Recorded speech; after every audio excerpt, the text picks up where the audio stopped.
Welcome. You're now tuned into another amazing edition of Sanya On-Air. I'm your host, SanyaHudson Payne. And how do I start off each and every single show?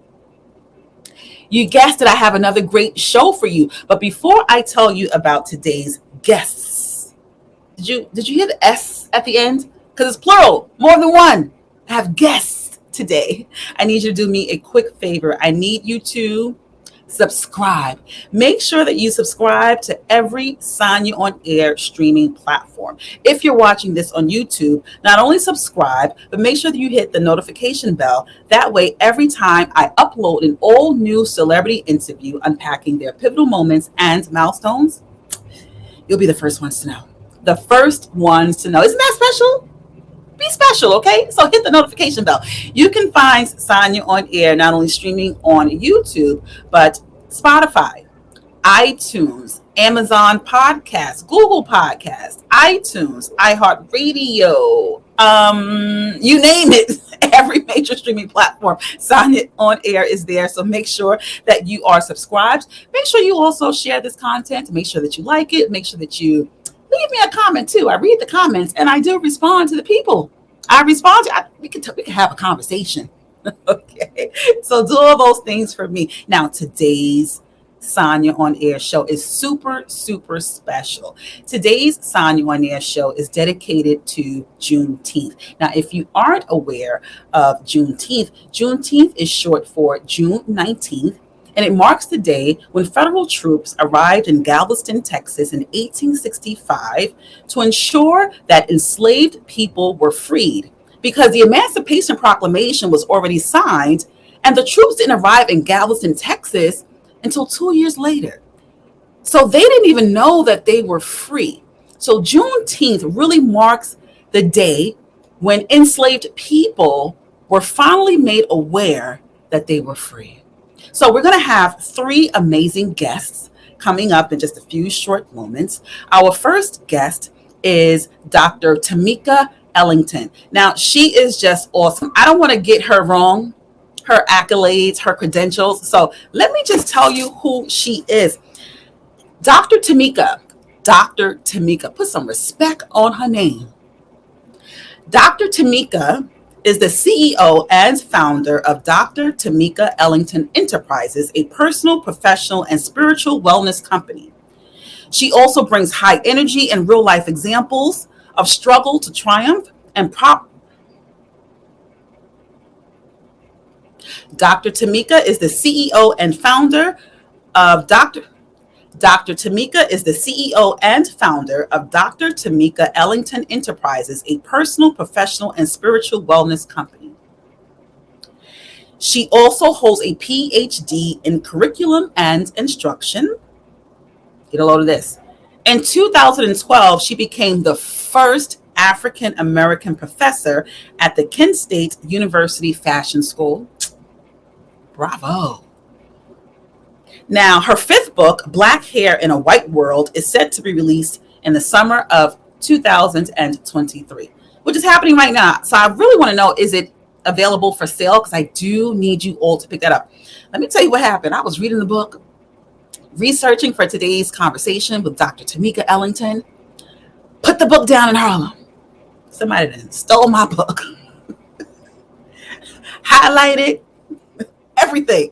They stole my book. So I need another book. Only in Harlem. I thought it would have happened in the Bronx, but you know. So we're going to be talking about her book, like I said, Black Hair in a White World. I have some stories to tell too, because it took me a long time to get comfortable being on air wearing braids. And we'll talk about that and we will unpack that later. So Dr. Tameka is dedicated to empowering her clients to achieve new levels of self-confidence and helping them break down cultural barriers in their personal and professional lives. Because what she says is, on the other side of fear is your beautiful confidence. I like that. On the other side of fear is your beautiful confidence. I'm going to write that down. In my office, I have this huge affirmation wall that changes every single year. So typically I start the affirmation wall in, let's say, September. And then I change it again the following September. So I'm definitely going to add this to the 2023 Sanya On-Air affirmation wall. On the other side of fear is your beautiful confidence. So she'll be here shortly to unpack black hair in a white world. Then we have Frank Zaaqan Jordan. Now, this is going to be an interesting conversation. I grew up with him. We grew up in the same neighborhood, same community, and I love to see my peers win. I'm just going to go ahead and say that we've really defied the stereotypes that is often inflicted upon people of color who grew up in the projects. The stereotype is we're not going to make it far. We are not going to be contributors to society, meaningful contributors to society. We're going to be on drugs. We're going to have a whole bunch of children, probably a crackhead too. Those are the stereotypes. So when I see my peers defying those odds and defining success in their own way, because success is really different. It depends on the individual. So let me just tell you a little bit about Frank Zaaqan Jordan. I think gave me his middle name. Now, like I said, he's a Brooklynite. Shout out to Brooklyn. Go Brooklyn. Go Brooklyn. He is an award-winning Black history historian, 7-time published author. He also won the Nat Turner Estate Book of the Year. Applause. Okay. He's also had a plethora of TV appearances. He's also been a television writer. I like that. I think we need more Black content creators. It is so important. That's why it's so important for you to share this content. It is so important. Television, just the world of media, it is not run by Blacks or African Americans. Shout out to Tyler Perry too, because he just bought BET.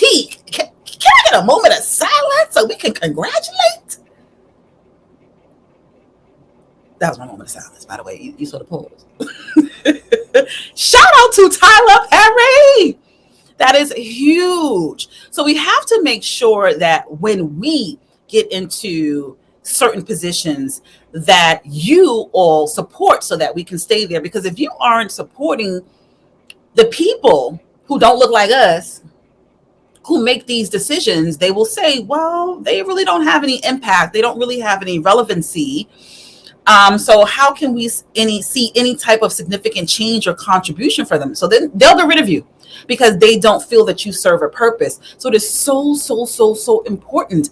Not only that you stop me on the street or stop him on the street and say, I read your book, or child, I heard your podcast, or I saw your post on Instagram. No, don't do those things. What we need you to do, especially for this, like I said, listen, like, comment, share, repost. For Frank, he's an author. Buy the book, Sally. Buy the book, Anime. Buy the book. Okay. And then do we have anything else for his credentials? I want to get it right. College lecturer. That means he's smart. Ladies, you probably need to be asking him, is he single? You want me to ask him for you? I'll ask him. And he also began writing in 2012. I'm curious to know why. What made you start writing? I'm also a published author. I have a few books under my belt too. And for me, writing was so therapeutic. I wasn't the best type of communicator. And the best way for me to get out my emotions or anything was to write. I remember, being a young kid, and I would write these elaborate stories, these fiction stories. And it brought me so much joy. And then something traumatic happened. In 2005, I had lost everything except the clothing on my back to Hurricane Ivan.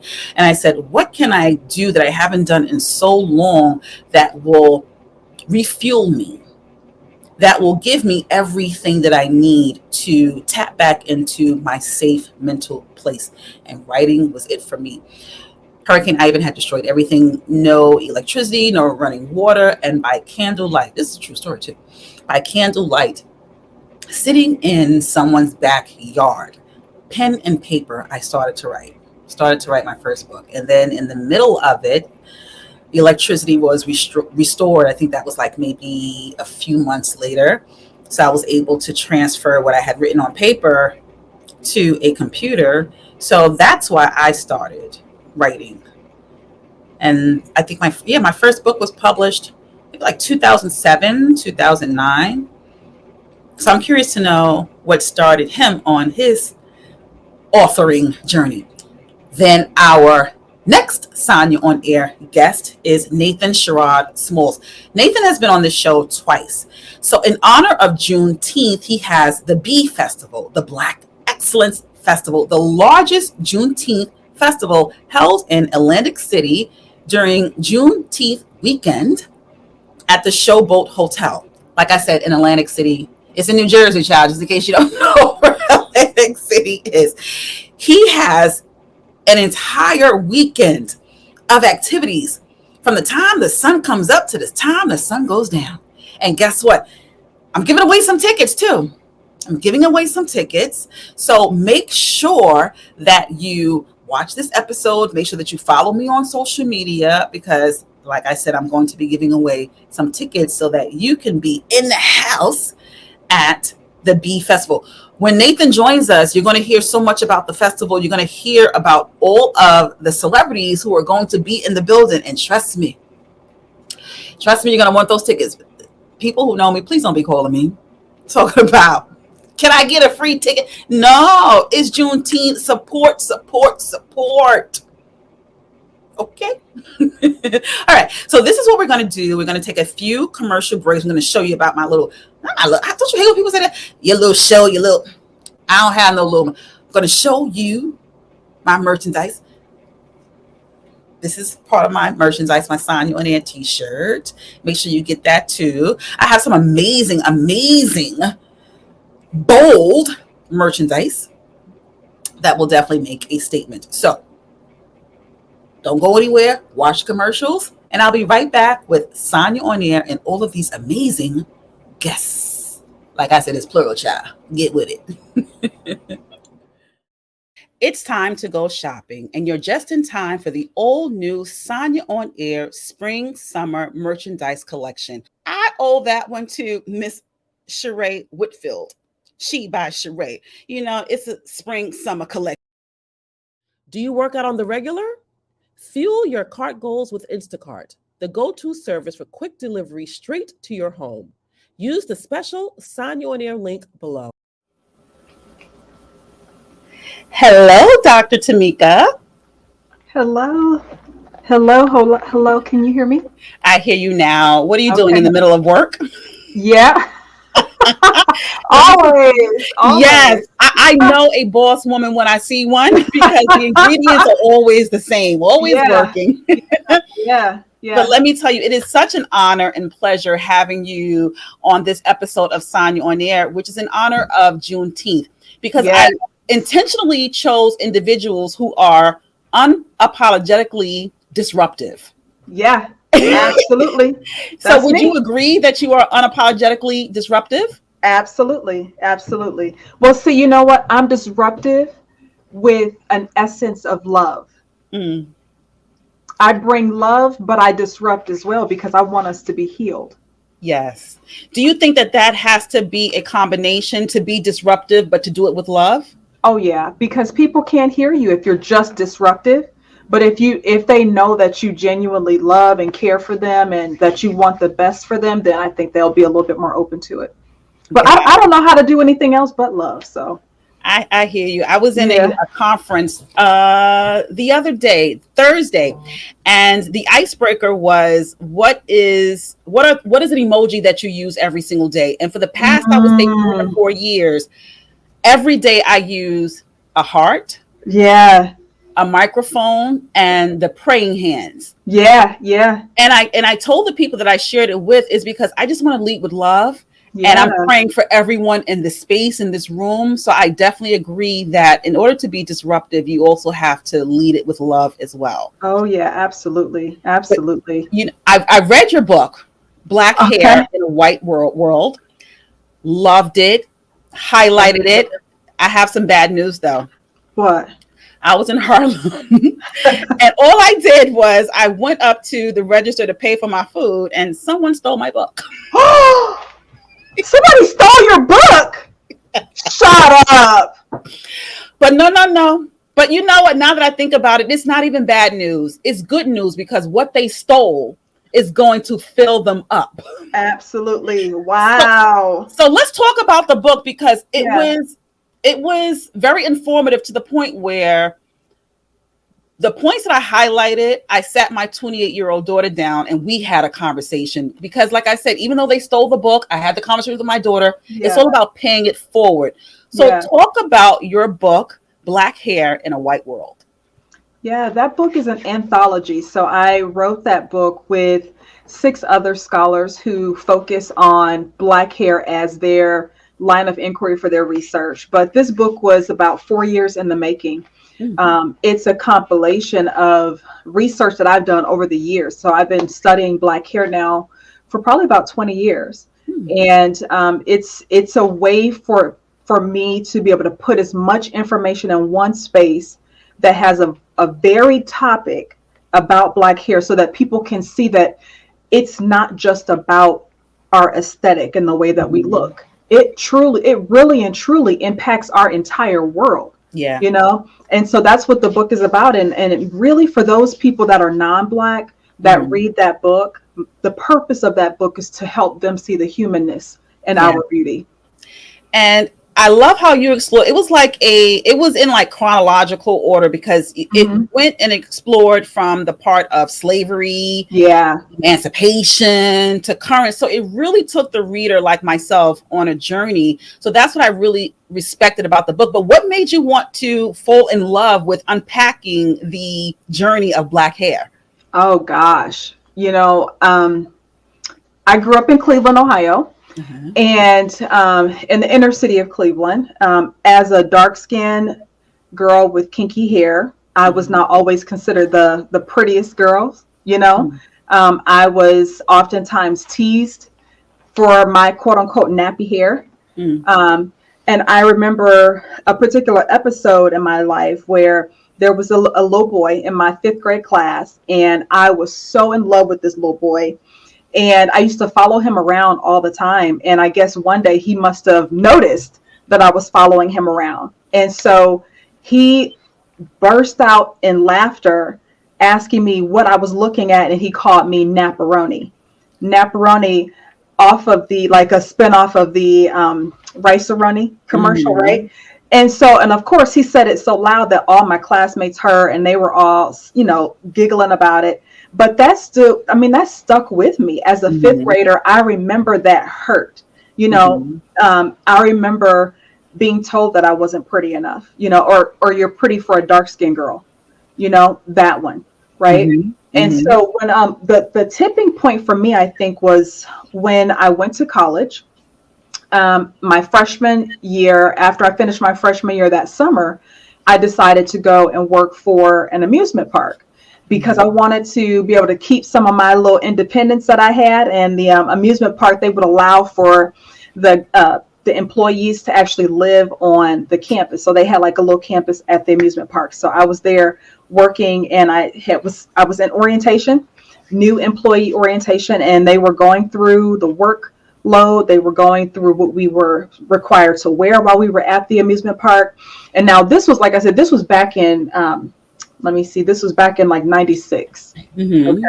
So as they were describing the workwear, they also started describing things like, you can't have multicolored hair. You can't have a whole lot of tattoos showing, no piercing showing. And then they started getting into hairstyles. You can't have braids. You can't have afros. You can't have dreadlocks. And at the time, I was on my way to transitioning to becoming natural. So I've been natural now since 98. And that took me aback because I'm like, I can't believe that they're telling me that I can't wear my hair in braids, or I can't wear my hair in an afro or Mm-hmm. dreadlocks. They said that we have to, quote unquote, look all American. Mm. Okay. And so that is really what started to drive this need to know. I Mm. wanted to know why is it that companies can tell us as Black people how we should wear our hair? And then why is it that Black girls, unfortunately, in many ways, are dismissed by our Black boys because we don't have the socially acceptable form of beauty? So I wanted to know all of that. Yeah. As you were recanting your story, it just kind of made me think of a similar story, because our hair is often weaponized in so many spaces. Oh For yeah. you, it was in an amusement park. For me, it was in Yeah. a space called media. When I Yeah. first started doing radio and then podcasting, which made me more visible, I had hired a Hollywood publicist, and she basically wanted me to look non-Black. And when I sent her a picture of myself, and she was just like, "Who is that, your friend standing in the background?" I said, "That's not my friend. That's just a picture of President Barack Obama." I knew that there was a disconnect, you know? So Mm. it shows up in so many spaces. So what would you suggest? A female is at work and she has natural hair, and they're telling her that that isn't aesthetically pleasing for the workplace. How should that individual respond? What should they do? Well, the first thing she should do is have a conversation with HR, Mm. because the this kind of language could cause her lots of harm, and it could cause her harm in maybe her losing her job if she decides she doesn't want to change her hair. It Mhm. could cause her not to be promoted if she's looking to be promoted in her job. It can ostracize her, especially if she's the only Black person working in her company or department. So Mhm. the first thing she needs to do is go to HR, talk to HR about it, and to see if she can start putting in place and working with them to put in place some policies, Mm. because that's the only thing that's really going to protect us, is if the company's policies, dictates, what we're supposed to look like, what we're supposed to wear, and including, Mm. Black people in all of our different types of hairstyles and the way that we dress and all that. So that's the first thing I would recommend is, and one thing I will say is, as Black people, oftentimes we are afraid to speak up. Yeah. We're afraid because we think we're going to lose our job. Hmm. And honestly, nothing will ever change, nothing will ever happen if we don't speak up. And so if she goes and talks to HR about it, and if HR does nothing, then that's her signal that she needs to start making her exit strategy. That's true. So I know that they did pass the Crown Act. Do you think that the Crown Act is enough to protect Black women in their hair while at work? You know, in public spaces, yes, but not in private spaces. Mm. True. Because if it's a public space, if this is a federal law, then the public space has to follow that law. But in private companies, or whatever, they don't have to follow that law. Yeah. But they put themselves at risk though for a Hmm. lawsuit. Hmm. So yeah. But the issue I think that we still have with the Crown Act is that there's still not enough states that Yeah. have adopted it. Yeah. From the last I remember, I think we only have like maybe 22 states Hmm. that have adopted it, and my state is not one of those states. Oh, wow. Yeah, I'm in Ohio. Ohio still has not adopted the Crown Act. This reminds me, because I already, did the intro to the show, and I was talking about how this is in honor of Juneteenth, when enslaved people Yeah. found out that they were free 2 years after Emancipation Proclamation. Oh my gosh. So the Crown Act, even though it was passed, it is still not serving Yeah. the masses of Black women and their hair. That's so interesting. So Mhm. interesting. Yeah. Do you think that we're getting closer to really respecting Black women and their hair? I think the first step starts with us, as Black people, as the Black community. We first need to love and respect ourselves before anybody else can. And we still are brainwashed in many ways. Yeah. Our girls, our ladies are still wearing these, super long wigs and all of this Mhm. extra things, I kind of call it like a mask, it's like Mhm. they're masking themselves because they are trying to fit within this ideal of beauty that society says is aesthetically pleasing. And Mhm. so until we ourselves can begin to truly love ourselves, nobody else will. We Yeah. have to accept ourselves first. Yeah. I definitely agree to a certain degree Yeah. because I do know that there are some very strong minded, politically savvy, socially conscious Black women who wear wigs as a protective style. So I don't think that every Mhm. Black woman who wears a wig has lost a sense of self.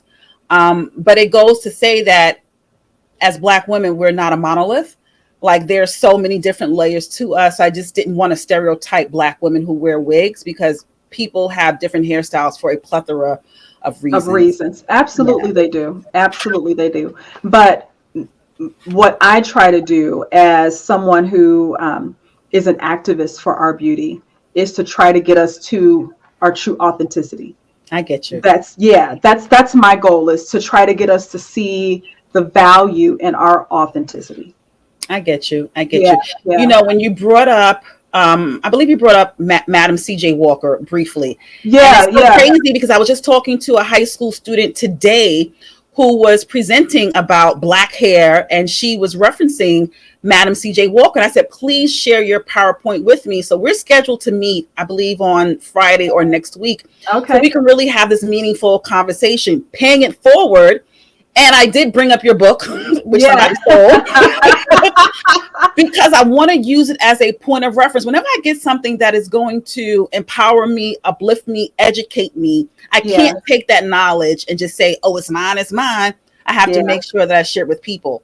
Absolutely. Another part of your book that I really loved, and it made me tap into so many childhood memories, is a relationship that Black girls have with their hair and their mothers. Yeah. Yeah. Ah, I Yeah. remember that so well. You know, just sitting in the kitchen and the conversations while my Hmm. mother braided my hair. Yeah. Yeah. You Yep. know, so why did you decide to include those type of story? Well, that type of story in your book. Well, it definitely, because that particular chapter that you're referencing is based off of a book that was basically placed in when Black people began to migrate north. The author, her name escapes me right now, Jacqueline Woodard, I think that's her name. Yes. But yes, yes. And so in her book, she's talking about her childhood and how her family, helped to take care of her while they were in the process of moving north. Mhm. And during that great migration phase, lots of things changed for us. They were talking about that, like in the north, people were wearing afros, whereas in the south, people were still straightening their hair because that was deemed appropriate. And Mhm. one of the things that was really interesting to me about the book is how Jacqueline talked about the hairstyles being also a way to protect the children from society. Meaning that if they Mm. are well put together, if the Mhm. children are well put together, they're going to be less endangered. Mm. That's Mm. deep. That That's deep. was deep. It That's was deep. so deep. That's And it deep. is so Yeah. true how I remember, I grew up born and raised in Brooklyn, but every summer my mom and dad would fly me off to Florida. Yeah. Very racist, very racist. Yeah. And it was the look that we had to have on the airline, on the airplane. We, Interesting. we had to play a role that we belonged. Yeah. And until this very day, like I'm a firm believer because of my mom, like when you even go outside, you have to represent yourself in a way because you can't be one of those. Mm-hmm. So I was so glad that you put that into the book. And something else that I really, really loved exploring was when you talked about the different type of advertisements over the years. Oh yeah. Oh yeah. Talk about Yeah. that. Yeah, it's so important for us to look at messages. Mhm. What kind of messages are we receiving about our our culture, about who we are, about our hair. And, since Black hair supplies have been something that's been a necessity for us in the early 1900s, there's been a need for advertisements to sell those products. And what was really interesting is that the advertisements a long time ago, when the Black beauty industry first started, those advertisements were very, very descriptive, almost to the point where they were being used not only to sell the product, but also to teach the customer how to take care of the hair. So they had a lot of verbiage on them, lots of instructions and things like that. And then as we, gradually go up to our current day, the advertisements start getting a lot more sexual.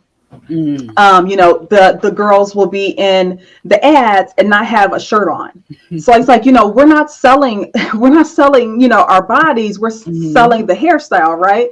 And so what was of course we know sex sells. So it's really interesting to see the messages over time that we've gotten. And what was also interesting about that research is I looked at whether or not the company was Black owned versus it being non-Black owned, and the different messages that were being told, whether the company was a Black owned company. And I mean, it's, pretty obvious to think that Black owned companies would be more willing to show the true authenticity of Black people in their ads. Right. And that's what they would do. Yeah. That's what they would do. Yeah. I loved reading that chapter, especially the part when you mentioned this big company, Revlon. Yeah. And how, the world saw Blacks or African Americans beautifying themselves and taking more care with themselves because they couldn't do it during slavery. So now that when we were free, we had the opportunity to do those things. Yeah. Once these bigger companies started seeing us taking care, Yep. I wouldn't say taking care of ourselves, but taking care of ourselves differently. Yeah. Yeah. They wanted to jump on the bandwagon. They sure did. They saw money opportunity. Yeah. Absolutely, they did.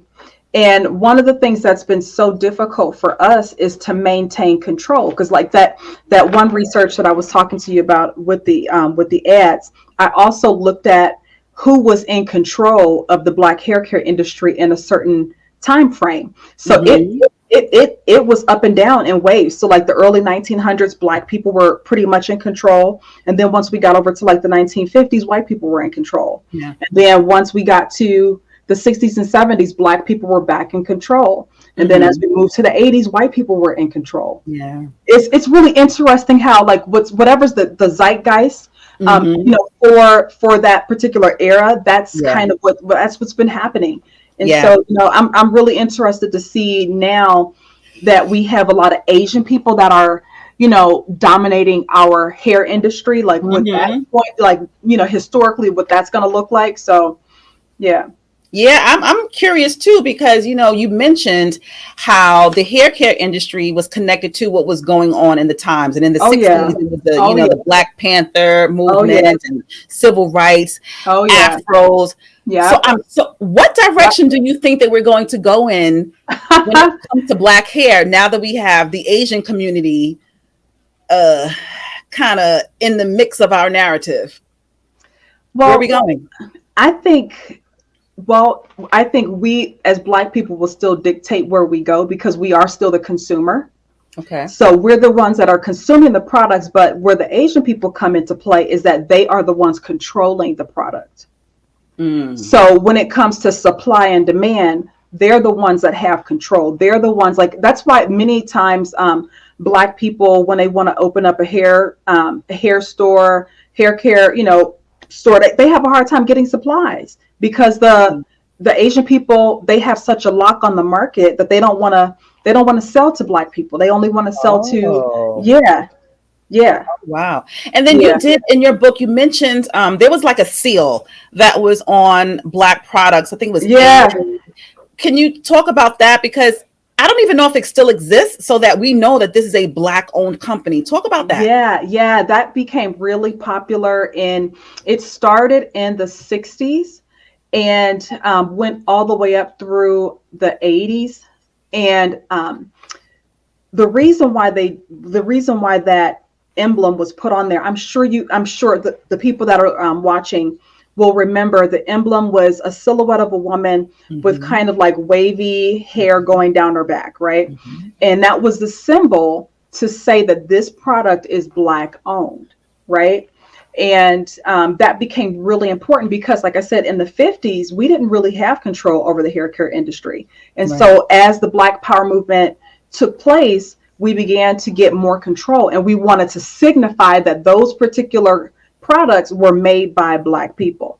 And that was the way that they did it. Yeah. Why did they get rid of it? You know, the zeitgeist changed. When by the time the 1980s and 90s came back into play, we weren't really wearing natural hair anymore. Right. We had switched over to the jerry curl. We switched over to wearing perms. And then because we switched to those kinds of products, we no longer had complete control over the hair industry. That it went into the hands of companies like Revlon, right? That bought out these Black, owned businesses. Yeah. Yeah. So let's talk about the placement of Black hair care products in these beauty supply stores. How do you feel when you walk into a beauty supply store and there is like a ethnic section? Are you okay with that, or do you think that it should be inclusive with every other product? Actually, I'm okay with it. And the reason why is because aesthetically, if like long time ago, I used to be a visual merchandiser in a store. And I used to be for Kohl's department store. And one of the things that I had to do was to set up displays. And so because our products are separated, that gives us a little bit more freedom with how they can be displayed. And if they're in with all the other products, then they kind of disappear, It's true. They kind of disappear.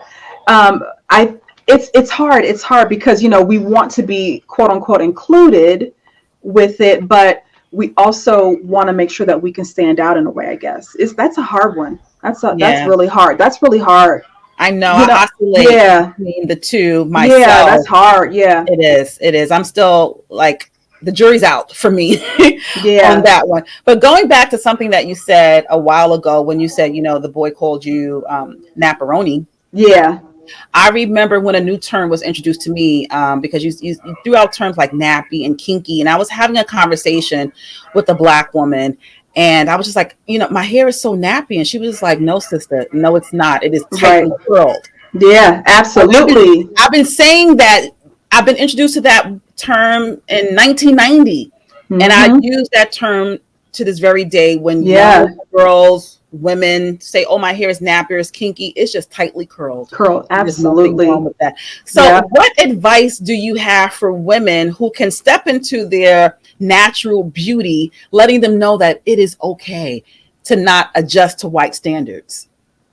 Oh, gosh. I think there's so much self-love that has to happen in order for us to not feel pressured to do all the things that, society tells us that we have to do. One of the things for sure is getting yourself around another group of people that can be supportive. Because if you are, I remember when I was starting to take my natural hair journey, nobody else in my friend circle was natural. And so I really didn't have anybody that I could ask questions of. There was nothing that we really could share. We didn't share any information about hair products because their hair was still straight and mine was natural. So if someone is really wanting to start exploring that journey of wanting to become natural, get yourself in a circle of people who are also natural, because then you can support each other. And for a long time, I remember, oh my gosh. Like I said, I went natural in 98. And I was in college. I was like, I think maybe like my junior or senior year in college. And so I went home for a Christmas break or something. And at that time, I was wearing my hair. I had locks. Like my locks had just started forming. And I went to my mom's house. I stayed the weekend with her over the holiday. And I just hear her downstairs calling me. Like I was downstairs and she was upstairs, and she was like, come back up here to my bathroom. And I'm like, what's going on? And she's like, get up here now. And I'm like, get up here now for what?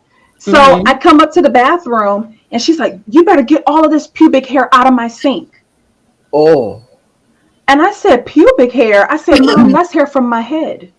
Wow. Ain't that's deep? Yeah. But she didn't even realize that that's what our hair looks like. Yeah. Yeah. You know, I'm going to share a story that I haven't, it's making me tear. I haven't shared with anybody. I remember, I think I was about like maybe 4 or 5. And you know, the kitchen, we call it the kitchen. Oh yeah. Oh yeah. So my kitchen tightly curled to this very day. This very day. And my mother took me to my primary care physician, my doctor, to ask what was wrong. Because her hair was straight. Mine's was, she took, to the doctor. Oh, wow. And my white doctor was always so mesmerized by my hair because my mother always kept my hair braided, but she could not understand why it was that texture. Yeah. Oh, wow. So just talk about trauma. That is a lot of trauma. And another thing is like comparing. Think about sisters that grew up in the same household. One might be light skinned, one might be dark skinned, one might be, have straighter hair than the other. And the amount of attention that's put on the one who's got the quote unquote good hair. There's always going to be like this little divide that those siblings would have because they saw the preferential treatment that the other sister got who had the quote unquote good hair. Yeah. It's hard. We for so long have been told that our beauty is not good enough. Yeah. And we pass that down generation to generation. Yes. Yes, we do. We do. I think this type of conversation needs to be normalized in every single space where Black women just spark up conversations about their hair. Because I'm so certain that every Black woman has some sort of story. Oh yeah. Connected to their hair. Oh yeah. Absolutely they do. Absolutely. And it wasn't until this conversation that I tapped into a memory of when I was 4 or 5 years old. Wow. So imagine what this conversation can do for so many other Black women to tap into memory so they can unpack their trauma to understand that they are beautiful in their authentic selves. Yeah, yeah. So this is why this conversation was so important. Yeah, thank you. And I'm gonna keep talking about this. And it's funny, when I started doing research about Black hair in the academy, I had several people ask me, well, what exactly are you going to be studying? Like, what's so important about it? And, these are like, my white colleagues trying to figure out, okay, what's going to be the rigor of this kind of work? And what exactly is she going to be doing? And over time, I've been able to educate people that there's so much depth to this topic. Yeah. And it's not only just about aesthetics for us. It's about culture. It's about relationships. It's about economics. So it's so encompasses pretty much everything about our lives. And there's still so much to know. And so much to unpack and so much brainwashing to do. So I'm hoping this conversation will ignite. I hope so. Conversations ignite a thought process, ignite paying it forward, ignite them to purchase your book. Where can they find your book so that they can continue this conversation after this conversation? Yeah. So the book can be ordered on Amazon and Barnes & Noble. And I'm actually going to be in Brooklyn, and I'm going to come to Harlem on the 28th of July. I'll be in Harlem on the 29th. I'll be in Brooklyn at the I Love Braids, International I Love Braids Day that's being hosted by Deborah Hare Bay. So I'll be there with my books, and I think she also wants me to do a lecture there as well. So so people that are in the New York area, please come out and check me out, come purchase a book, Yeah. ask me questions. I Mhm. love to answer questions. I love to because a lot of times we don't even have anybody that we can ask. So true. So true. Well, I'm going to Yeah. ask you all the questions. I'm going to give you a sister hug because I'm going to be in the building. Oh, nice. I'm Very going to be in nice. the Very building. nice. So I just need you to, once this is over, I'm going to Yes. reconnect with you so that you can share the information with me so that I Yes. can include it on upcoming shows. I'll Okay. share it on my website. I'll put it Okay. on my social media because I think this is so, so important. Yeah. Yeah, it Are is. you on social media? Absolutely. Under Dr. Tameka Ellington. So you can find me on Facebook, on Instagram, on Twitter, LinkedIn, Dr. Tameka Ellington. Got it. Well, Dr. Yeah. Tameka, this has been an amazing conversation. You almost interrupted my gangster. I'll be crying. But see, that's what I do. I try my best to work to get us to see ourselves. Yeah. Yeah. To see ourselves. Yeah. Yeah. And that's what happened. I saw myself as the 4-year-old standing in front of the 50-year-old, telling the 4-year-old, you're enough, you're beautiful, because look at you today. Wow, wow, wow, wow. So And you are beautiful. that. Yes, yes. And I love your braids. They're so pretty. Thank you so much. After, firing that publicist, I said, you know what? Perm gone, natural for maybe about 6 years, 7 years. Nice. Braided. And so I'm good. Yes, Dr. absolutely. Tameka, thank you so much for this conversation. You're welcome. You're welcome. It's my pleasure. Thank you for having me on. Take care. Bye-bye. So an amazing conversation from Dr. Tameka. It really did spark a lot of emotions in me, a lot of memories that I kind of suppressed. But this is what meaningful and intentional type of conversations are supposed to do. You're supposed to ponder in the midst of the conversation. You're supposed to reflect. You're supposed to walk away activated to say, okay, let me try this differently. Let me do this differently. Let me show up differently. So I'm hoping that the conversation between myself and Dr. Tameka ignites you. So what we're going to do now is we're going to be joined by Frank Zaaqan Jordan. He is an award-winning author. So let's just bring him on in and continue this conversation in honor of Juneteenth. Hey, how are you? There we go. Look at God coming through. How are you? Hey, everything is great, Sanya. Everything is great. How are you feeling? Thank you. Oh, no problem. No problem. I'm, blessed and highly favored. Let me tell you something.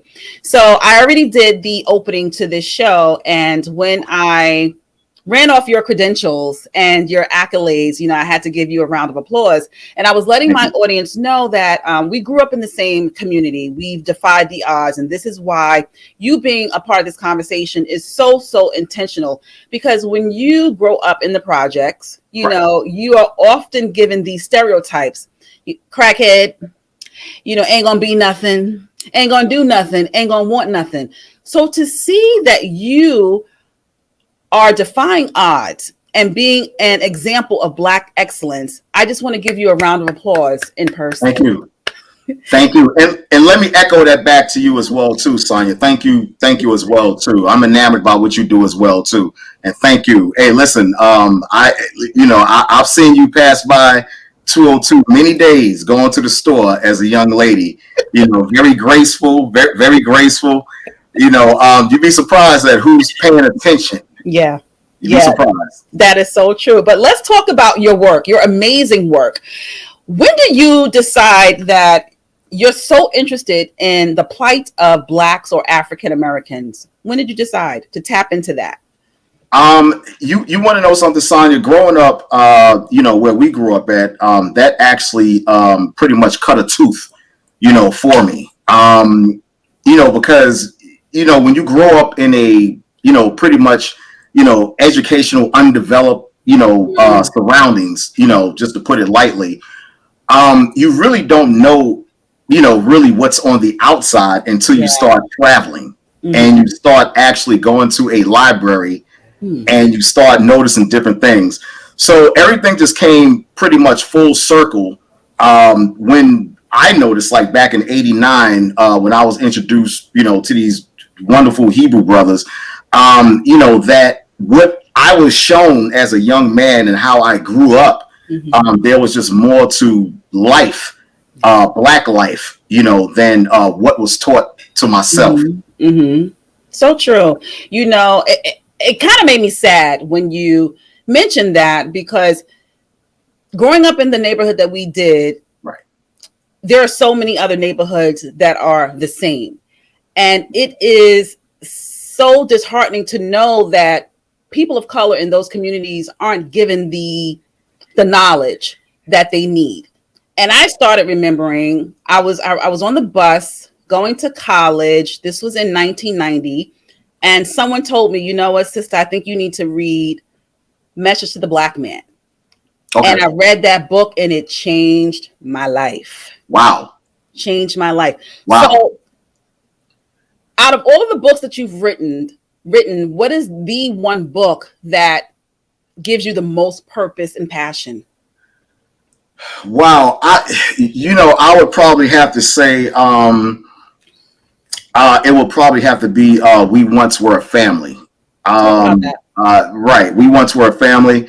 The disappearance of Black soul and culture. And the reason why, that pretty much is because it, when I was writing the book, not only, was I really, emotionally moved by it, because I traveled to a lot of different places and had taken pictures of different, Black structures and Black different, events that happened in history. But all at the same time, too, it made me aware of traveling and going and taking pictures. It made me aware of what we once had before, the infiltration of, Congress, the infiltration, of congressional acts. Mm-hmm. So, I was just going over this today, Sanya, as well, too. Someone that asked me earlier, the same thing, pretty much like, what is your passion and why? I said a lot of our people don't know, like, you have, there was a neighborhood from the Lower East Side in Manhattan up until, the West Village, that was owned by Black people. It was 30 different farm owners, from in the 1700s. That was all Black land from the Lower East Side all the way up into the West Village. Mm-hmm. That was known as, Black country, before it was infiltrated by congressional laws. Yeah, information like that people definitely need to know about. But it made me think to ask this question, because you said, we had our own before the infiltration. How do you feel about segregation? Do you feel that it was necessary, or would you have preferred integration? Which one? Hey, listen, not to step on any toes, in the 1920s, I would say, Sanya, from maybe I would say the late 1800s, to the 1920s. Actually, that was the time of when Black greatness and riches were at its peak. Mm-hmm. And that was during a time of segregation, because you had the segregated areas, in Detroit, in Houston, Texas, down in Florida, in New York City, where we had our own supermarkets, we had our own schools, we had our own banks, we had our own farming systems. Even here in North Carolina, where I live at, in Durham, they had a place. North Carolina in East Parish Street was known as the first Black Wall Street. The M&F Bank was actually founded, by Booker T. Washington, along with four other Black men. That bank is still in existence today, Sanya. It's still in existence today, where we used to actually loan Black farmers, loans and for their houses, just so they can actually produce. So, before integration, we had our own communities, and I'm not just talking about just, a couple of blocks and, we had acres and acres and acres. And let me just give you one more, and let me just give you a couple more examples. The Carr sisters, they actually owned 210 acres of beach land, which is known today as Virginia Beach. Carr sisters, a lot of people don't know that. Oaks Bluff, that's up in Maine. You have also the Hamptons, Sag Harbor. Those are all Black communities, Sanya. Hey, listen, You're up in the Hamptons all the time. You don't think I I'm was going to say that, because my friends had got on me. My friends was like, why do you keep coming up here? It's white. And I was like, no, honey, know your history. No, it ain't.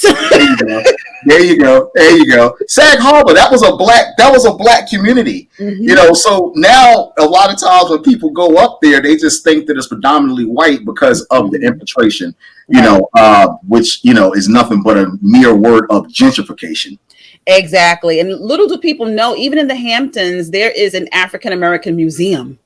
And I'm trying to bring more exposure to that because people just think the Hamptons is so whitewashed, and it's not.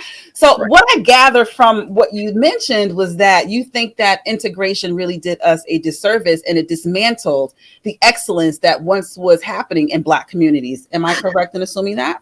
Oh yeah, absolutely. You're 100% correct, and I'm glad that you asked that. I'm glad that you asked that because a lot of people. I have to give you your credit. And I have to give you your credos because that's a topic that a lot of people don't want to tap into, and it's very sensitive. Because we've really become corporate cowards. You have a lot of Black people that have really become corporate cowards, and we don't have to do too much math on this, Sanya. I mean, if we had our own communities, the banking systems, we had our own farms, and we was pretty much dealing with each other. The black dollar, Sanya, to be honest with you, used to actually circulate within the Black community. I think it was 370 times before it left. So it went from my hand to your Black business to your cousin's Black business to another Black, 375 times before it left. The Black dollar in the Black community, they said recycles, I think they said for 6 hours now. So it goes from my hand to the barber's hand to beauty shops. Right. And so yes, indeed. It's and look, statistically showing, when we were integrated as a community, family structures started separating. There were more illegal drugs in our community. The school systems got worse. We were forced and handcuffed and marginalized to start using a credit debit system that they want us to use. How do you come, I had posed this question one time, how do you have the indigenous people over here in America and, they didn't have any borders, Sanya, they didn't have any borders. They didn't charge each other to use the land. They didn't have a credit debit system. So now, enters in, the colonists, they come over here and they, did what they had to do. I'm going to leave that lightly. They did what they had to do. Now they're charging us rent for a country that they came over here and stole. Right. Unbelievable. How does that happen? How does it happen? And this is why I intentionally chose you to be a part of this conversation, because like myself, you are also disruptive. I don't mind having those conversations. When we talk about financial institutions, just a true story. So I was walking by a Chase Bank in my neighborhood for months, and they had this huge image, floor to ceiling, of a Black family, and the face of the Black boy was defaced. And I said, well, let me see how long it's going to take before they take this image down. I'm making my business. I'm going to walk by every day. So after about 5 months, no lie, 5 months, I went in and I asked to speak to the manager, who was a Black woman. And I said, excuse me, do you not see this defaced Black boy in your window? Oh, I didn't think that people would say anything. I know that this is a white area, but you got one Black woman here and I got a problem. And I needed to come down, and I needed to come down now. And I had to meet with the executives to get this image down. But we have to be disruptive in our conversations, because if not, look what happened. Look what happened to us. Right. Hey, listen, you're absolutely right, Sanya. And listen, let me echo what you just said. Also, growing up, also, in the 70s, you got to look at the structure, in which, the dynamics of how we grew up. When you turn on the TV, you're looking at Little House on the Prairie, Happy Days, and you're looking at Laverne and Shirley. You turn the TV off, and subconsciously, that gets into our minds, as if that's the pinnacle and that's the structure, of what life is supposed to be about. And the hierarchy, may I say, of how we supposed to project life, and to go even a step further, may I dare say, it's a form also of white supremacy as well too. Yeah. So if there's nothing being taught about us in school, except Martin Luther King being sprayed by a water hose, and we're being very passive, and we're just marching, we'll never come to the light, or we'll never fight back. We've lost the fight. Our people, we've lost the fight. Listen, and let me say this too. Reparations, has been on the table, Sanya. I'm glad you brought that up, because that was going to be my next. So perfect segue. Talk about it. Reparation has been on the table for over 400 years, for about maybe 200, years for us. They'll look, the anti-lynching bill was just signed by Joe Biden it was just signed 2 years ago. The anti-lynching bill was just signed 2 years ago, March 29th, in 15 seconds. It was just signed. Sanya, the anti-lynching bill, think about that. It was just signed. And we're still not safe with the voting rights either. Absolutely. Absolutely. So, it was just signed. And so you have the reparations bill that been on the table for the last past 200 years. And I'm going to explain something to you. Back in, I would probably say maybe the late 80s, when you had a guy by the name of Jesse Jackson. Does that sound familiar? I interviewed him. Oh, okay. All right. I'm not going to say nothing bad about him, because he may be watching. But he had an operation called Operation Push, where he was actually running for president. Mm-hmm. And the reparation bill was on the table once again. So instead of pushing it, and instead of bringing it to the forefront, they said, here's what we're going to do. Okay, it's beginning to get a lot of attention. So what we're going to do is this: we're going to give you guys affirmative action. Okay, instead of hiring 2 blacks over here at the company, now we're going to put a addendum, okay, in every policy and procedure, okay, for certain corporations to hire these amount of black people. And that's exactly what happened.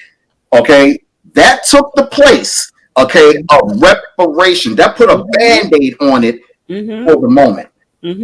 So true. And then fast forward to the taglines of diversity, inclusion. Like, it's taglines for me, because I'm just like, how are you really, because what it really means is everybody else except black. Right. Absolutely right.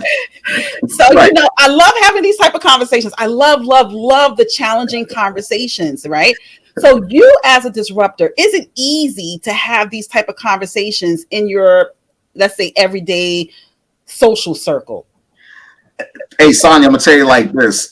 It's becoming more easier now. I've been doing this since 1989, and I'm gonna tell you like this. I've been a big mouth since 1989. And back then, it definitely wasn't easy back then, because it was so unacceptable, for people to actually see certain things. But now, bring it up to speed. Social media has played a big part in that. It has really, punched a lot of people in the brain. And now you have a lot more people, a lot more black people that's becoming more socially conscious about certain things. Like, hey, wait a minute now. This don't seem right, and this isn't right either. So now it's a little bit more accepted now than it was before. Everybody thought I was crazy, Sanya. People in Brooklyn thought I was a nut when I used to be coming through the projects and visiting my parents and telling them about. I know. Continue to have these conversations, because like you said, persistence is key, consistency is key, and then eventually it will land. Like, my daughter gets tired of me, so she tells me, she's like, Mom, you don't have to Harriet Tubman everything. I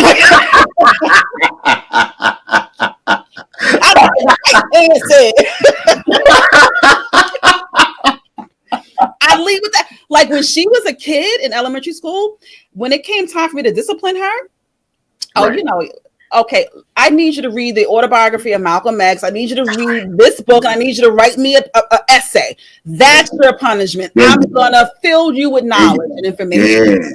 Yeah. There you go. I love it. I love it. And look, let me tell you something. I'm pretty sure she's going to thank you. If she hasn't already thanked you, I'm pretty sure she's going to thank you. And look, let me say something else also, is that, you know, one thing I like and I can really respect you for right now is that you're talking about subjects that a lot of people just don't want to talk about, and they feel a little bit uneasy. You know, white America has been writing a narrative, you know, for the last 400 years, you know, telling us what to eat, telling us what to drink, telling us what to do, what to wear, how to think, how to look. So when you go against the grain on that and you start thinking for yourselves, oh my goodness, you're a rebel. Oh my goodness, you know, oh my goodness, don't say that. You know, and that's exactly how they want us marginalized. And, you know, they box us in, you know, to a certain freedom of speech. They wrote that in the Constitution, Sanya, not you and I. So if you say something wrong, oh my goodness, you can't say that. But it's freedom of speech. Right. So they control that as well too, Sanya. Yeah. You know, freedom of speech, the last time I checked, freedom of speech, freedom is you can do your own will. Yeah, yeah. But, you know, they have certain caveats with it. You know, we will allow you to say this, but you can't say that. You know, I always show up in spaces as my true, authentic self, as a disruptor. I don't give a damn. Okay? Right. And to the point where I remember one time I had to do, I had got evaluated and they called me aggressive. Right. I was like, do you understand what that means for a Black woman? Right. Right. Do you understand the messaging behind that? Right. So there are so many, you know, racist terminologies that are given to people of color, Black people, that we need to really be mindful of, and we need to disrupt that language. Right. So where can people find your books? You can go Zaaqan, Frank Zaaqan Jordan. You can go on Amazon. I'm gonna be in DC on Saturday, right in front of the White House, disrupting. Okay, like I do. Okay, and look, let me say this Saturday, disrupting. Okay, so let me say this also, Sanya, and I know you got to go. I know this is what you said is very important. What you said is very important. It kind of made me kind of sway into this. Self-esteem amongst Black people is very, very, very, very, very, it's just so important. And this is something that we should push, because the greatest people on this earth, okay, I come to find, okay, people like Shakespeare, Moses, Christ, the disciples, Solomon. You have the queens of Africa. You got the kings of Africa. These are all people of color. Okay, and if we don't push the narrative, and if we don't show our people and our children a different trajectory, okay, they're going to have low self-esteem. Yeah, the standard bar is going to be set at a certain trajectory, in a certain light, where you feel that you're not good enough. The way you look is not good enough. I have to look this way, okay, instead of looking this way. And that segues, Sonia, into self-hate. You understand what I'm trying to say? And that's what's pushed in America. They want us to hate ourselves, okay, on the opposite end, that they love who we are at the same time too. Oh, yeah, they do. They just love to hate us and hate to love us. I get it. But, you know, a lot of people really think that I'm outgoing, like I'm this extrovert. Right. And I challenge this all the time. Like, I'm really an introvert, but I push through it.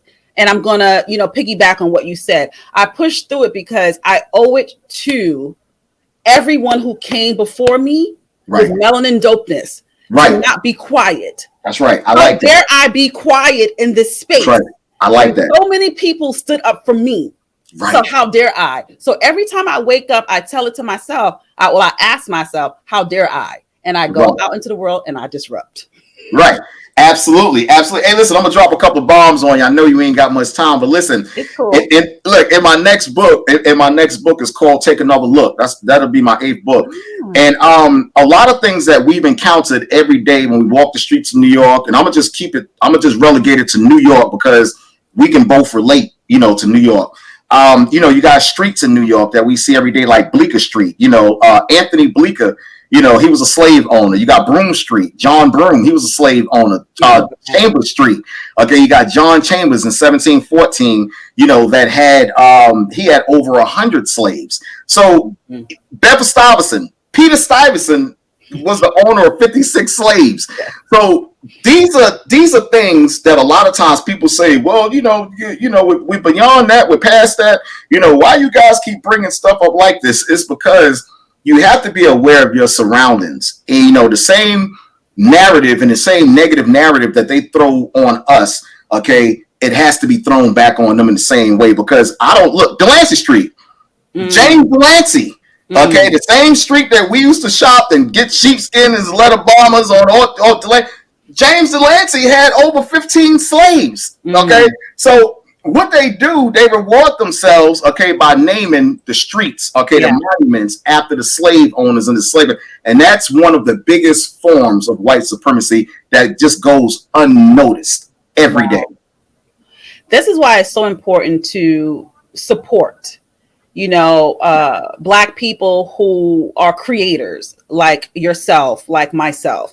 It is super, super important because the whites, they already have their narratives, and we are working on strengthening ours, and we can't do it until we band together. So it just kind of connects the conversation of, being segregated and having our own communities. I think even though we are now integrated in 2023, we need to still have the mindset of segregation. Right. This is our community. This is my people. Let me pass this dollar, 100 times before it leaves my community. We need to think in that way. Right. Sanya, let me tell you something. I got to give you a applause on that one right there. Okay. And let's go back. Listen, let's go back to the school systems again. You can't have a teacher by the name of Miss Steinberg. Okay. Teach Miss Steinberg. Okay. You can't have a teacher like her teach slavery. Okay, about slavery. You can't relate. You can't have a medical counselor, okay, try to get on the inside of a Black kid's mind with a Black problem. Okay. So you have to have people, counselors, you have to have doctors, you have to have school teachers that we can relate to. You can't tell me that Bethany that lives in the Hamptons, or she lives someplace in Saddle Ridge, New Jersey, you can't tell me that she comes across the water every day and now she's going to relate, okay, to the problems that go on in a Black. She's an expert. All of a sudden now she lives in Saddle Ridge, New Jersey, and all of a sudden now she comes to a Black community, and now she went to school. Now she's an expert on what goes on in the Black community. So what's she gonna do? She's gonna get a book. She's gonna get some medication that's gonna prescribe you, okay, a medication that your kids don't even need. Oh, your kids, they imagine things. They hyper. They got ADHD. Right. Depression is big money in the medical field. Depression is big money. When they diagnose you that, they put your kids on some kind of medication because they can't relate. You need people that we are familiar with the same problems to relate. I can't sit in a doctor's office or go to a psychiatrist, which I haven't. I can't go to a psychiatrist and say, hey, what do you think? Why do you think, there's poverty in the Black community? And why he lives someplace in Maine, someplace on a yacht. So how do I expect him? Okay, it's called being slave-minded. We depend on them so much, okay, that we don't even trust each other anymore. So true. So true. The mistrust. A business can open up and they're like, I don't trust that Black business because, Black people don't do business well. I totally get it. And just to share a little secret, and I don't put this out there in the universe, too many people who know. But when you talked about education, that is so personal for me. I don't know if you know, but I'm a director of a high school.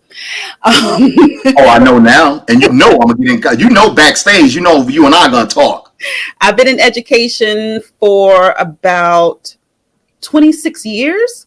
First as a classroom teacher, special education teacher, and now in administration as a director of a high school for advanced math and science. I care about my kids.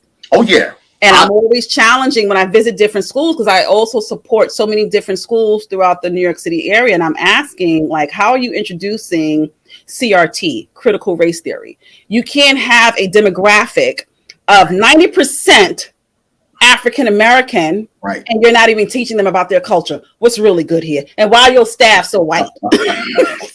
I'm very disruptive. They hate me. They can't hear me. But I know that I'm doing something and I'm saying something right when I get that type of response.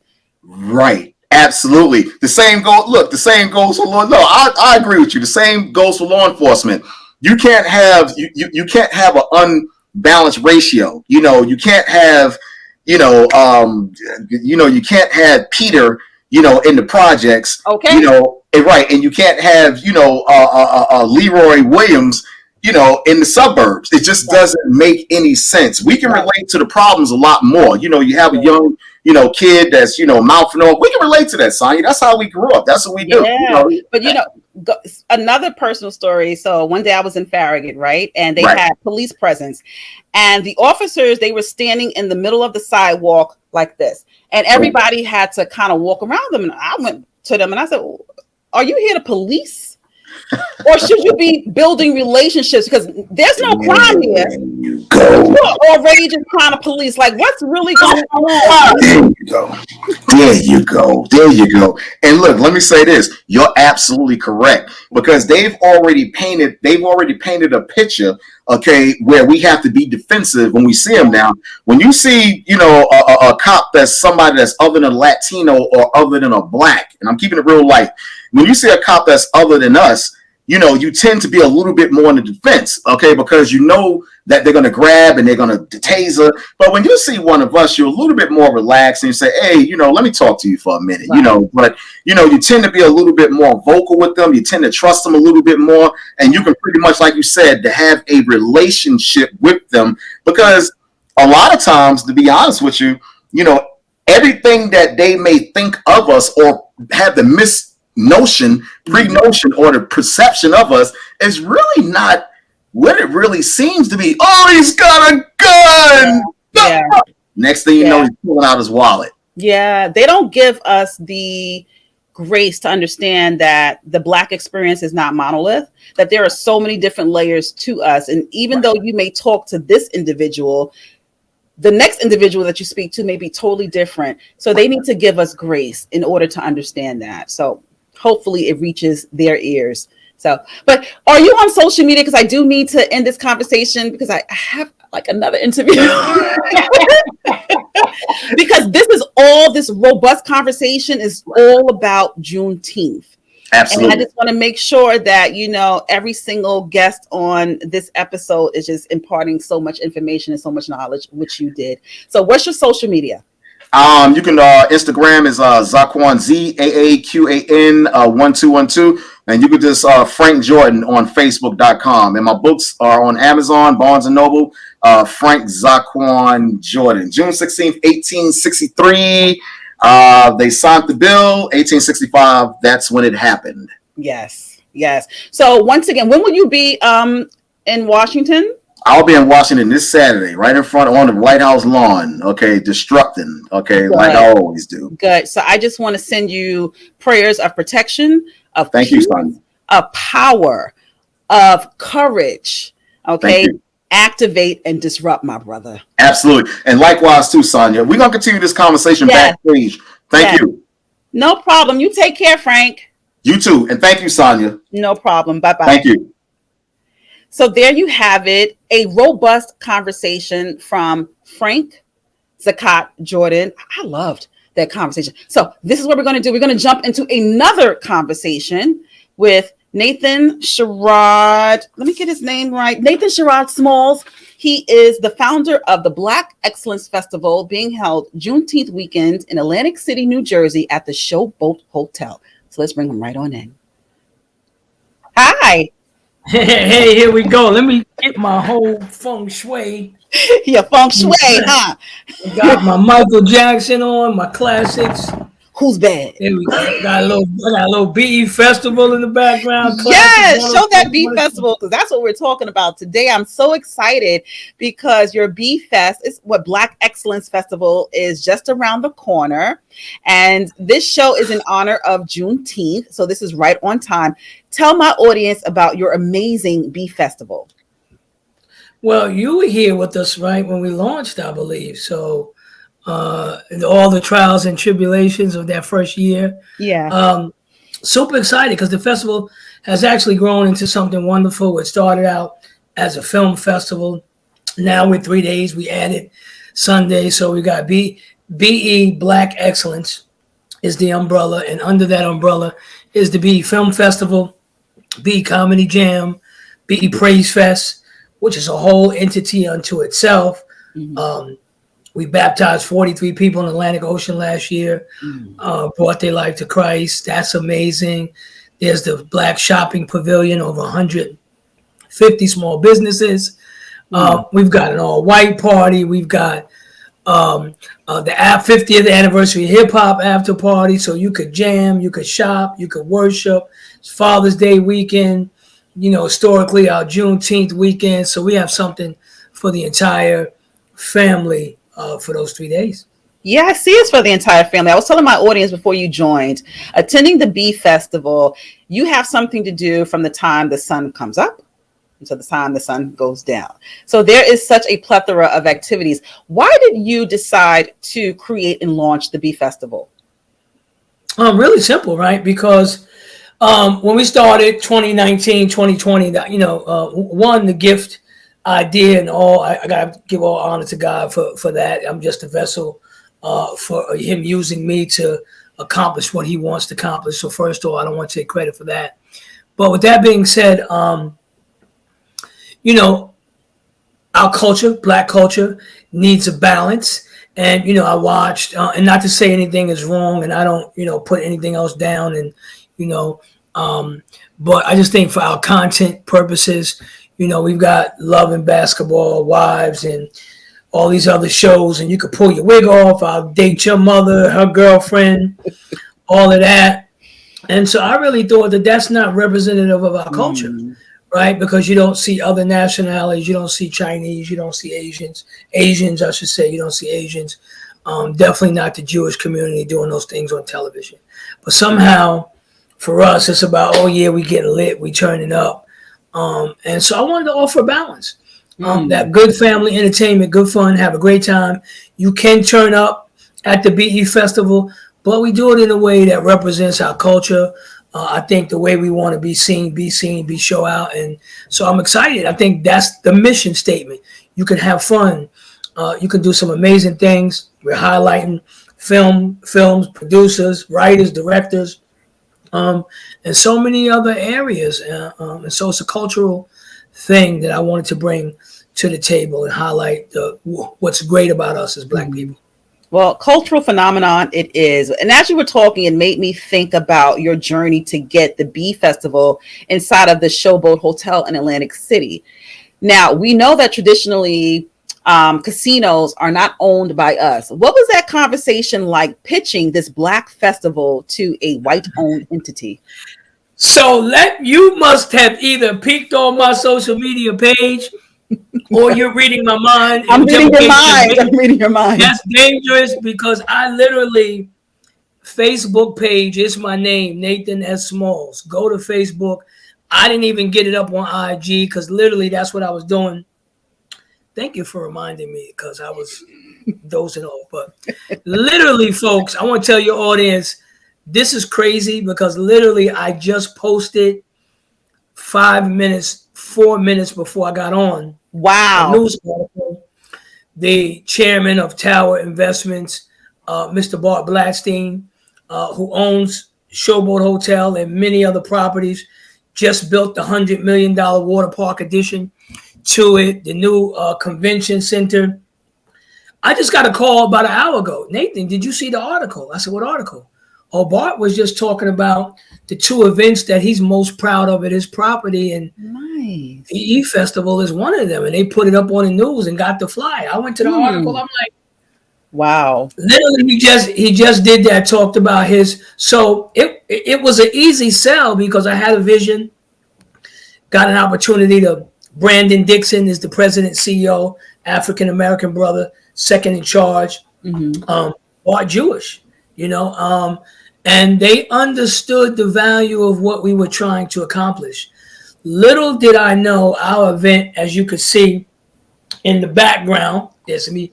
If I was on news doing the weather, I'd have to get all of this stuff down, right? Because you got to point in the opposite way that you're going. So I could be a newscaster. So you see the picture of the family. It's the father, the mother, wife, child, right? That was my vision, always to have a family festival. Little did I know that Mr. Blatstein was building and turning the Showboat into world-class family entertainment. Yeah. I had no idea. So when I was pitching family, they were already had plans for building this $100 million water park. They added the raceway inside the building, the arcade. Now they've got a whole bunch of other stuff going on. I had no idea my plans were aligned with theirs. And it was a perfect marriage. And they were like, we get it. And then we came in the building and delivered and sold out. This is the third year in a row we've sold out every hotel room inside the Showboat. Over 500 and something rooms completely sold out. So we're excited, and our vision just coincided with theirs. So it made the conversation easy. And then when I looked at the news article today, and he highlighted 2 festivals, ours and the Latino Festival. And he's our biggest supporter and biggest sponsor because he makes it happen. There's no way the BE Festival gets done without Mr. Blatstein's support, because we rent the entire hotel for 3 days. Wow. It's over 2 million square feet. Yeah. Inside of the hotel is the House of Blues. They have an amphitheater inside the hotel. Now, while Showboat is not the tallest, because it sits in between Ocean and Hard Rock. Yeah. Right? It is the longest because it has the pier, which we're doing 2 live events actually out in the water, all the way back to Atlantic, I think, which is 3 blocks. So he owns the most property in Atlantic City. And, you know, our vision is when we get up and running, we'll be able to bring over 70,000 people, African Americans, to the Showboat for 3 days. So I'm super excited about what's going on. I'm super excited too. I was just in Atlantic City and I saw them the new water park that they're building at the Showboat. I was just there like 3 weeks ago. But as you looks fantastic, doesn't it? Yeah. Yes. But as you were talking, you know, you dropped a gem. And I don't think that you realized, you know, that you had a teachable moment there. For people who are thinking about launching whatever idea that it is, have a vision, have a purpose, and just make sure that it is laced in intentionality, and the universe will place you in the right rooms. But your vision has to have a purpose, to be intentional in order for the universe to align you into the right rooms. So I don't know if you knew that you dropped that gem, but I caught it. Well, you know, God gives you the desires of your heart, right? Yeah. So I think that everything that's in me is a God-given talent and a gift. And one, being patient and listening to what you are called to do. I'm blessed because how often you're on your podcast doing super well. How often do we really get an opportunity to do what we're called to do and what we love? Like, that's the blessing in itself. So, you know, just to pile on that, chime in on that, is I would just tell anybody, follow your dreams, follow your heart. It doesn't mean it doesn't come with challenges, setbacks.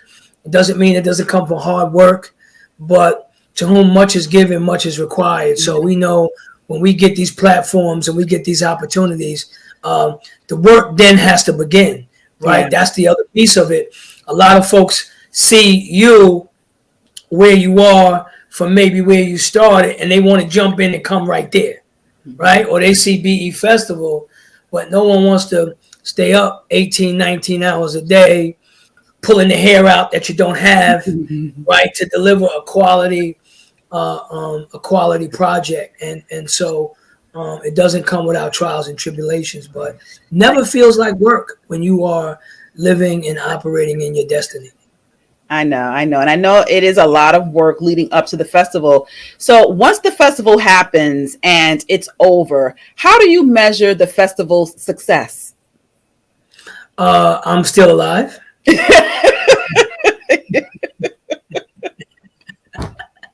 That's the first time. I made it through, right? I get to live another day. Success, praise God, right? I wake up the next day, I'm good. How do I measure the level of success? I really think that's an unmeasurable. I don't think you can answer that, because sometimes what you're pouring into people, that might not bear fruit for a year or two. And see, we're playing for the long run. Yeah. So things that we offer, like we've got some great panels and workshops. We've got family opportunities. Kids and parents are building bond and memories that will last. Oh, when I was with my dad, I was 3. We went to the festival. I got on a go-kart. So we're planting seeds that we may not necessarily see instantly. But if I had to say instantly, what I'd love to see is a child's face smile, to see him and his dad walking through. I'll measure that as success. Them on the rides together, kids' happy faces, seeing our people in an environment that is really conducive to who we are. I watch those type of things, people having fun. And then that will really make my heart happy. But really, in terms of what our overall goal is for the festival, this is a 25, 30-year plan. This is an essence celebration where we can impact Black culture, right? Because how often do you get a chance to do that? How often can you build something this amazing, this large, in Atlantic City on the beach? You don't really get these, us particularly, and you get to take it over a whole hotel for 3 days. Yeah. And your partner is the owner of the hotel. I mean, so I think what we're gonna see paying forward right now, I really can't quantify that, but all good things. And I'm glad that you didn't quantify that, because when people talk about Black business owners, they always think that money is the motivating force. And I'm glad that you mentioned that you would define success by the experiences that people have and they leave with. And that just spoke volumes to, once again, it's not just about chasing the dollar. The money will come, but what are we pouring back into our communities? Because what you impart upon the community, now they can go back to their community and they can share it with their community. So they're paying it forward. So once again, what can we expect from the Bee Festival? Tell me about all the workshops, all of it. I want to hear it all again. Okay, yeah. So coming in Friday, I'll give you the fun stuff. So we're going to be joined again, the 3rd year mayor of Atlantic City. I was fortunate enough to be on his radio show Saturday and Sunday. Mayor Marty Small, he's speaking the state of Atlantic City. We've got a panel that's going on, state of Black America and our young people, what those conversations looks like. How do we change the trajectory of this youth mentality of wanting everything now, having to have it, a lot of the different things are going on. So we're addressing some of those issues. Music plays a big part of what we're consuming as African Americans. I've got a stellar panel, top radio folks in the country. So I got DJ Bent Rock coming out of BLS. Bent Rock is also in Philly. He's called the Turnpike King. He's on Classics 107.9, who's our media partner. And I'll talk about Urban One in a minute. Urban One, Radio One, and TV One, this new deal that we're working on. And shout out to Ezio, GM over there, for helping me work this out. But Bent Rock, the Golden Voice, Lenny Green, Quiet Storm, Mr. Loveman himself is in the building. Tactics, DJ Qua. So we've got partners at BLS New York, about 5 different radio stations. The culture of music is going to be a conversation, and what that looks like. How does that impact in our young people? Some of the songs, the music videos, we'll talk about that. Praise Fest, so important. Blew through the water. Like I said, we baptized 40 people, gave their life to Christ last year. That's for 3 days. They're going to have hundreds. A. Curtis Farrow. If y'all don't know who A. Curtis Farrow is, he's the 2-time Emmy award-winning executive producer of the McDonald's Gospel Fest. So we got McDonald's Gospel Fest as one of our consultants on BE Praise Fest. Actually, Radio One again, Urban One has picked up Praise Fest and moved it to Praise HD 107.9 in Philadelphia. We're expanding that brand way past the festival. Film, Malik Yoba, my buddy, came in. Can't make it this year for a private commitment, but he's been consulting and helping us grow that brand. Actors working on films in 2024. We've got some amazing stuff at the film festival. And then to make you laugh is Comedy Jam. But we're the new Def Jam because we bring in the dopest comedians, talent. It has his annual Comedy Jam every year. He brings in the best comics. We're filming and taping a documentary on the BE Fest this year. That'll be a piece of that. Then the cornerstone for me is our Black businesses. Over 150 small businesses get a chance to showcase the best of their products and services, all folks buying. So you're now seeing this money circulate in our communities. They're going back paying for college tuition, lights, car notes, and we're able to generate that type of revenue that weekend. I make it a point, my graphic designers are Black, the entertainment. So we not only talk about economic empowerment, we do it with the folks that we buy from. Radio One, our advertising partner, is Kathy Hughes and her son, Black-owned media company. So we really love to support. So all of those things, you're going to experience that on, as Malik Yoba said in the video, if you go to BEFestival.com, you look at BETV, he said it's going to be actors, it's going to be music, it's going to be just a whole bunch of Black people doing the damn thing. Malik Yoba, thank you, brother. Doing the damn thing, and that's really what it is. Yeah, that's a lot. That's a lot of work, a lot of collaboration, a lot of time. You basically tapped into all of the principles of Kwanzaa, with this Bee Festival. And that's what I wanted you to really expand upon. Like, this isn't just, I want to, throw a festival in the room and put a DJ table there. No. This is an experience for an entire weekend where you can really pick and choose activities on each and every single day. And there are activities for everyone, from the small children to the adults. So do you have grandma out? Bring the grandma out too. Yeah, grandma in the sanctuary choir, they could go there and have a good time. And bring your heathen friends too, so they can get baptized. Amen. And we got something for the kids, the water. And see, when the water park is completed, it takes this up a notch, right? We're already in the brand new convention center, world class. When that water park opens up, it's going to absolutely be retractable roof.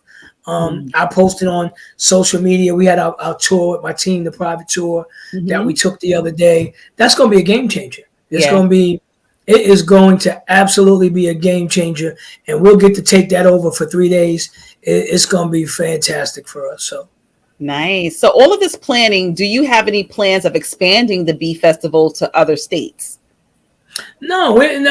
I mean, you think about that, but I know you don't want to wear. The key thing is you don't want to wear yourself too thin, and build that up. And this is such an undertaking. It's a 365-day planning session. It's a full-time job, and as we grow, like we've almost doubled in size this year. We'll probably triple next year. And where Essence is a staple. In New Orleans, it has been 30? They're in their 30 something, 40th now, maybe. That's our model. That's kind of where we're going. Got it. And so the brand, and where else you gonna go? Like, we have the beach. I love Essence. I tease my folks over there all the time. You all are fantastic, but you don't have a beach. Right. That's true. We got the beach. So where am I going? I got a beach. I got a whole Atlantic coastline. I got a beach. And so I'm rubbing it in their face as much as I can. But seriously, no, this is home. Showboat is making us feel like that. And I see us being here for many more years. We're definitely in Atlantic City. I will say that to you. I think that's a destination that just fits who we are as an organization. So got it. So for people who are watching this episode of Sanya On Air and they want to attend the Bee Festival, where can they go to purchase tickets? oh, see, I got to learn this whole. Yeah, you got to get your weatherman thing on, your Vanna White. So right here behind me, right? Uh-huh. Everybody see this? I don't know Yeah. if you can see it. Let me get my weatherman on. For ticket information, times, the schedule's up. It's thebefestival.com. So I'll say that again, thebefestival.com. You'll have everything there. And I never like to come on someone's platform as good as yours and not bring a gift. So what I want to do right now, if you're so graciously allowed, anybody that texts, the first 10 people that text the word festival to 917-945-3022, 917-945-3002, the word festival, I'm going to give you all access passes to the comedy show, the White Party. It's a $600 package to every event. Can I change it? Can they text Yes. Sanya On Air to you? That way. Oh, no, you go ahead and tell them again. 9179. Go ahead, you tell them. Wait, let me write this number down because I'm going to be sharing this. Hold on for a second. What number do they need to text? 917 945 945 3002. Text the word Sanya On Air. Uh-huh. And put their email, and we'll give them 2 all-access tickets to every event. Fashion show, everything. Praise Fest, the comedy show, day parties, night parties, the vendor pavilion.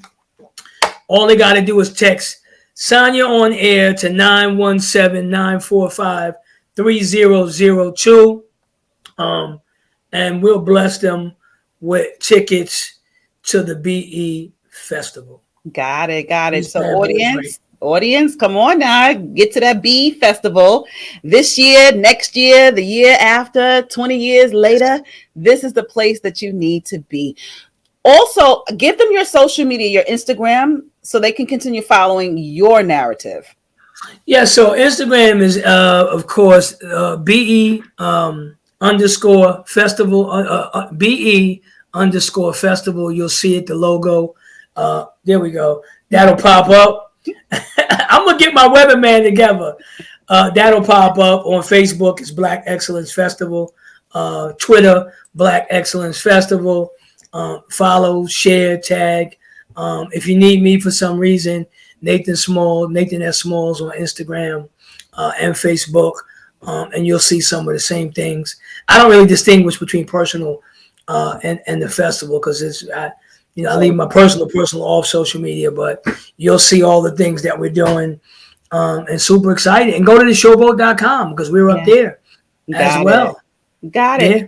Well, Nathan, thank you so much. Continued success for this year's Bee Festival and the festivals next year, 5 years, 10 years, 20 years, 30 years down the line. I hope I'm around that long, but I know you're paying it forward. So you're putting so much information and so much knowledge and so much creativity out there. I'm sure that someone will take the baton and continue your legacy. That I'm confident. I hope so. I got my son Christopher, director of Praise Fest. See? Yes. And I do know one thing.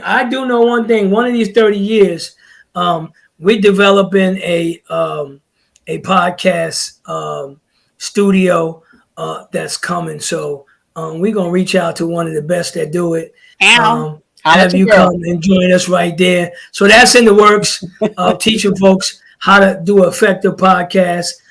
We hope to have it up and running as the Showboat is building this multi-million-dollar entertainment complex. That'll be a piece of something that we bring to the table and digital media and all that stuff. So we got some great things planned, and we'll share that with your listeners and everything and folks soon. We'll do it. I love it. Nothing but Black excellence. And that's why you coined it the Black Excellence Festival. I love it. Nathan, thank you so much for this conversation and letting my audience know once again about the Bee Festival that's taking place during the Juneteenth weekend in Atlantic City at the Showboat Hotel. Thank you so much, Nathan. I'll talk with you soon. All right. Thanks for having me. Appreciate you. Bye-bye. So I'm telling you, you all need to get to Atlantic City during Juneteenth weekend. That is June 19th through the 23rd in Atlantic City at the Showboat Hotel. Yes, they are building this big, big, big water park. You know it's going to be big. He rented the whole hotel. Usually people will rent out a conference room A. This man rented out the entire hotel. Talk about building relationships, talk about collaboration, talk about intentionality, talk about having a vision, talk about having a purpose, talk about the execution of it all. I'm telling you, if you do not text 917-945-3002, text Sanya on Air, and also include your email so that you can get 2 all access passes. All access, darling, you're gonna have passes for every workshop, every party for the entire weekend. The only thing that you need to do is get to Atlantic City and get you a room. That's all. And thanks Sanya on Air when you go. Okay, holla at your girl. So thank you so much. This has been a very informative conversation about Juneteenth, about Black hair in a white world, about reparations, about systemic racism, about segregation versus integration, about showing us differently as opposed to some of the tomfoolery on these reality shows, because Black people are not a monolith. So I'm hoping that you gained something very informative from this conversation. Pay it forward, share it with someone else. Share this episode by posting a comment, liking it, sharing it, so that it reaches other people. Thank you so much for tuning in. This has been another amazing edition of Sanya on Air. Smooches, house. Mwah.